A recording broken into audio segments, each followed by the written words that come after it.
En 1989, l'influent Rewrite et son studio Maxis font paraître SimCity, qui modélise de façon organique le développement d'une ville contemporaine, inspiré de la dynamique des systèmes d'Urban Dynamics en 1969 de J. Wright Forrester. Non content de lancer un studio influent, le soft inaugure le genre du City Builder, promis à un bel avenir dans les années 90 entre la logistique des The Settlers, l'histoire des softs d'Impression Games comme Caesar ou encore la colonisation d'îles des Anneaux. Mais ce n'est pas le premier titre attaché de modéliser un environnement urbain. On trouve déjà diverses expérimentations dans les années 60, à l'image du jeu éducatif The Sumerian Game en 1964.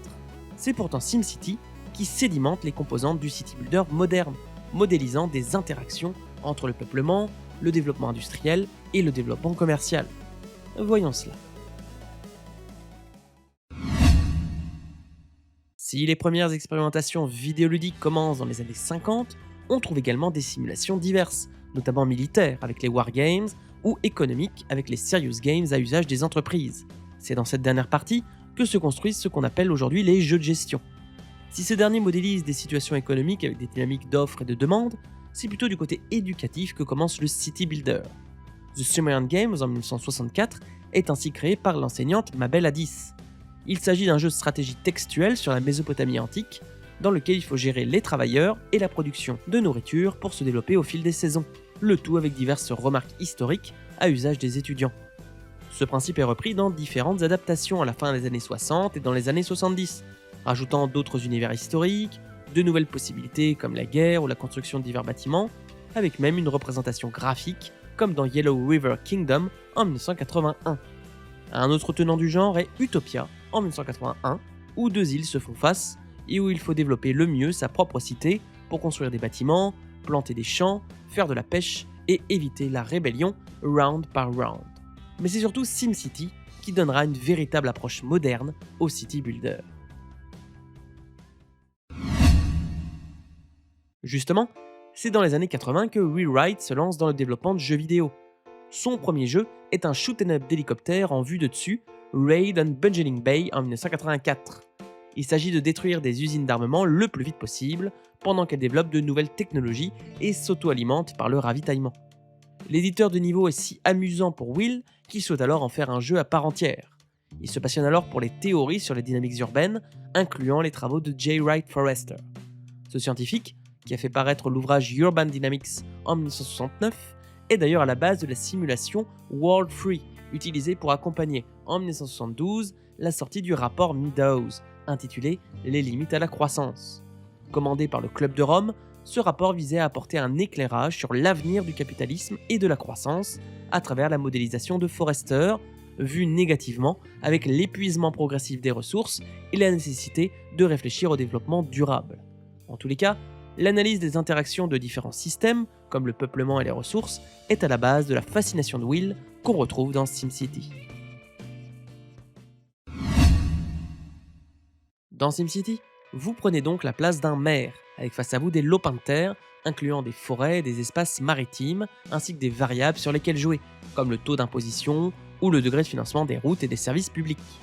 Vous pouvez poser des bâtiments qui seront construits instantanément, centrales à charbon ou nucléaire pour produire l'électricité, poteaux électriques, infrastructures de transport via des routes, chemins de fer, ports et aéroports, diverses structures de loisirs comme des jardins et des stades. Mais là où la dynamique des systèmes se révèle, c'est dans la constitution de 3 types de zones différentes.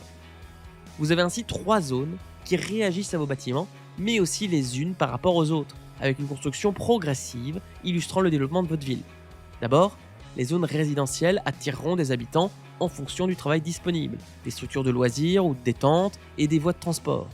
Vous verrez ainsi au départ de petites maisons qui se mueront en grands buildings attirant plus de population si vous continuez à développer le reste de votre cité.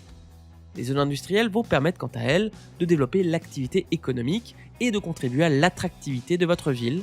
Elles vont également se transformer au fur et à mesure. Enfin, les zones commerciales se développeront en même temps que le niveau de vie évolue au sein des zones résidentielles. On retrouve ainsi une métrique entre les 3 zones pour les équilibrer au mieux, afin de participer à la croissance de la cité. Plus la population augmente, plus les besoins énergétiques et de voies de transport mutent, ce qui imposera également de contribuer à rétablir l'équilibre au sein de cet écosystème. SimCity est plus une simulation qu'un jeu. Avec relativement peu de bâtiments et de zones différentes, on observe pourtant un vrai écosystème qui mute en permanence via l'évolution de l'habitat et des différentes zones, les nouvelles problématiques émergentes, les catastrophes venant remettre en question votre organisation au sein d'un système cohérent. Même avec mes yeux de 2025, j'ai trouvé cela passionnant à regarder. Je note donc ce jeu, maire omnipotent sur ville systémique. SimCity nous immerge avec succès dans une simulation d'écosystème urbain, s'écoulant ainsi à 1 million de copies en 3 ans. Le city builder moderne est né. Chaque itération de la série va alors ajouter des systèmes de plus en plus complexes, avec de nouveaux bâtiments, de types de densité et de moyens de transport, avec SimCity 2000 en 1993, SimCity 3000 en 1999, et le dernier opus 3D SimCity 4 en 2003, qui rajoute même des liens entre plusieurs villes. Dans le même temps, le city builder se développe, essentiellement dans l'histoire avec les titres antiques d'Impression Games à la Caesar, les colonies d'anneaux de Max Design ou la logistique de The Settlers de Blue Byte. La prééminence de SimCity sur le segment contemporain s'arrête pourtant brutalement avec le reboot de SimCity en 2013, édité par Electronic Arts, plombé par des bugs, des problèmes d'IA, des problèmes de serveurs, une connexion internet à maintenir en permanence et des cartes trop petites. EA passe alors à autre chose, les extensions sont annulées et un certain City Skylines en 2015 de Colossal Order prend alors la place laissée vacante. De toute façon, chez Maxis, déserté par Will Wright depuis 2009, SimCity a laissé sa place à la vraie poule aux œufs d'or, la simulation de vie des Sims depuis les années 2000, avec ses 4 épisodes principaux et ses 200 millions de copies écoulées en 2025. Triste destin pour une franchise mythique du City Builder.